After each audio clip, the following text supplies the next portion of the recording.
The following program is video supplemental instruction. VSI is brought to you by the Teaching Center, UF's Learning Support Center, www.teachingcenter.ufl.edu. Hi, this is the first video of our LSAT series. In this video we're going to go over some general things you want to keep in mind when you're considering law school. A lot of people just think about going to law school and they might not really have an idea of what it entails and some of the realities that go into choosing the legal career. So this is just some things that I've personally set up and that I think are important. But you know, the best thing to do is to go out, talk to as many people as you can, and get information from law professors, law students, lawyers, attorneys, anybody that can offer you their bit of advice so that you can personally get as much information as you can. So some of the considerations you want to make sure you keep in mind are right here. The first thing is the workload. A lot of people have kind of a Hollywood sense of being an attorney. They see Law and Order, or they'll watch movies, and they'll see an attorney in a courtroom and say, yeah, that's what I want to do. And a lot of times that's fine. I mean, that's good to want that. But what those movies and shows tend to not show is they don't depict the actual work that goes into it. The long hours, the paperwork, the desk time. It's a lot. It's a lot that goes into it. And not only just once you become an attorney, but law school itself. Law school is a lot of work. You're going to be reading a lot. You're going to be writing a lot. You're going to be working with a lot of groups. You're going to be doing a lot of work. So if you're a little less enthused about working, then you might not like law school that much. If you're the type of person that likes to work a lot, then it's going to be a lot easier for you. If you're more of a slacker and you're still, you can still develop the habits of working more and studying more if you don't have study habits and set up. But you go in with the mentality when you choose law school of doing a lot of work, and make sure you can keep up with that. Some of the career realities that I just talked about are, what actually goes into being a lawyer. There's long hours. It's a high-stress job. I've seen plenty of organizations and institutions that have compiled lists of the most stressful jobs, and attorneys are almost always up there. So it's the type of job that it's gonna demand a lot out of you. Another thing is, a lot of people think that every lawyer is rich, that you're gonna come out of law school with a six-figure salary, and that might be true of certain law schools. If you come out of Harvard, you're probably going to be guaranteed a six-figure salary.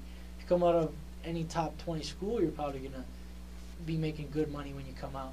But it's not like it's guaranteed, especially depending on where you go. So you might find yourself not making that much money and being in a lot of debt. So another thing you have to take into consideration is the amount of debt that law school entails. Most law schools, even not so good ones, demand pretty high tuition, and unless you're rich or have a lot of money from scholarships, you're gonna have to pay for your law school education through loans. So you want to make sure that you do your research and keep all that in mind. School selection is very important. People don't realize how important it is to pick the right schools, not only based on what you want to study, but more importantly, where you want to work and what type of job placement you want to have. Some schools have really good job placement, but it's regional. I mean, if you go to a top 10, top 20 school, you're probably going to be able to find work anywhere in the country, because the schools are just that good that you're going to get hired almost wherever you want. Again, there's exceptions to that rule even, but as a general rule, that's what applies. If you go to even a top tier school, but more regional, like if you go to UF, for instance, I think it's 90% of UF graduates work in the Southeast and specifically in Florida. So you want to make sure that you take into consideration where you're going and where they place their graduates, because where you go to school can go a long way in determining where you're going to work.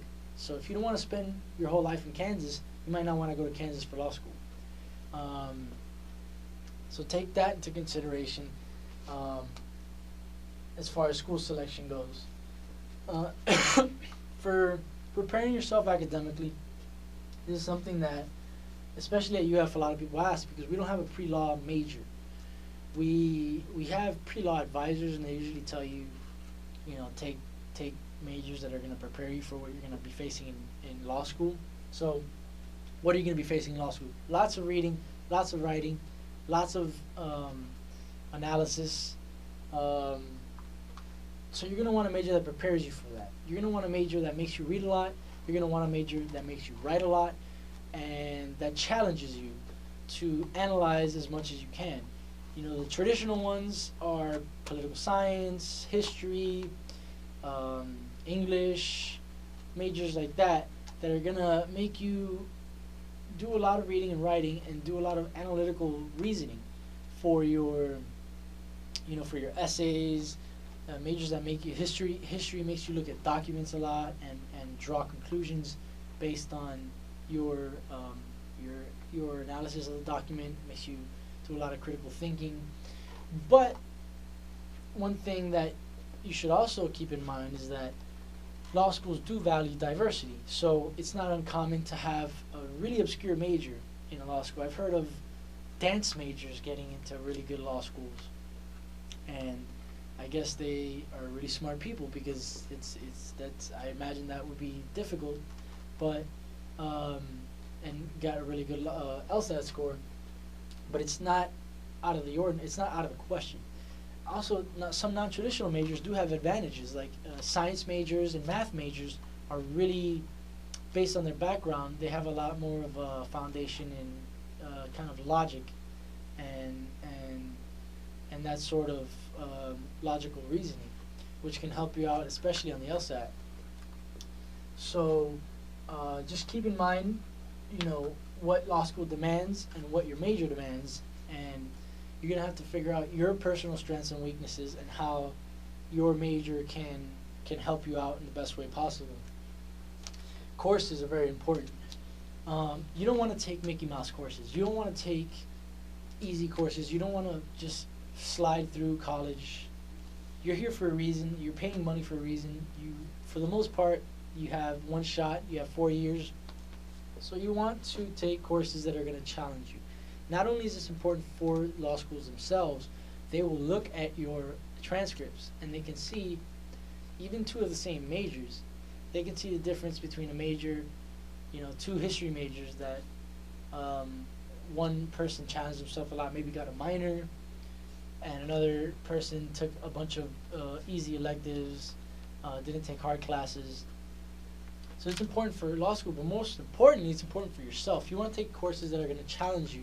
You want to take teachers that are really hard, teachers that are going to make you read a lot and write a lot, because these are the teachers that are going to push you and are going to develop your skills more than the easy classes. I mean, it's pretty much, if you're a freshman, you might not have had as much experience, but if you're an upper level student, you definitely know the difference between an easy course and a hard course. And you know how the hard courses, even if you get a worse grade in, they develop your skills a lot more.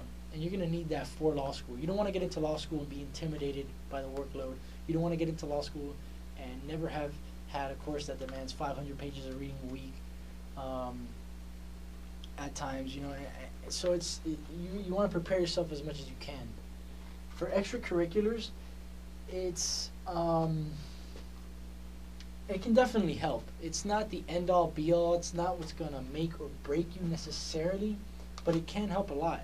And what's most importantly for extracurricular, as far as getting into law school, isn't necessarily the admissions of law school, but the skills that you develop. You want to get involved with extracurriculars that get you involved with maybe public speaking. That's something that you're going to be doing in law school a lot. Working in groups, being a leader if you can.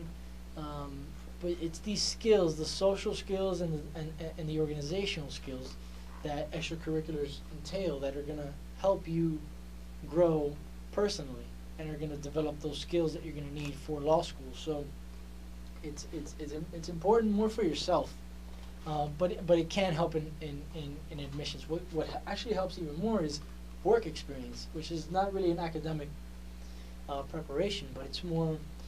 Law schools look at work experience and value it, and some schools more than others. Northwestern, for instance, in Chicago, which is the top 15, I think, law school, really values work experience a lot.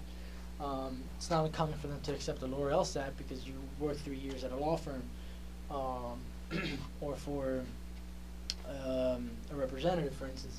So you want to maybe get a work experience that involves maybe public policy, public interest, legal field, things like that are definitely going to help you out. Now we get to the LSAC. The LSAC is the Law School Admission Council, and this is the organization that is going to take all your money.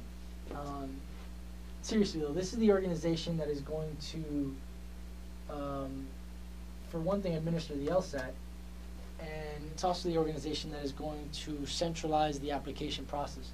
Through the Credential Assembly Service, or CAS, they pretty much take all your information, your transcripts, your letters of recommendation, your LSAT score, various other documents you're going to have to send, and they're the ones that are in charge of sending it to all the law schools that you apply to. Most law schools work through them.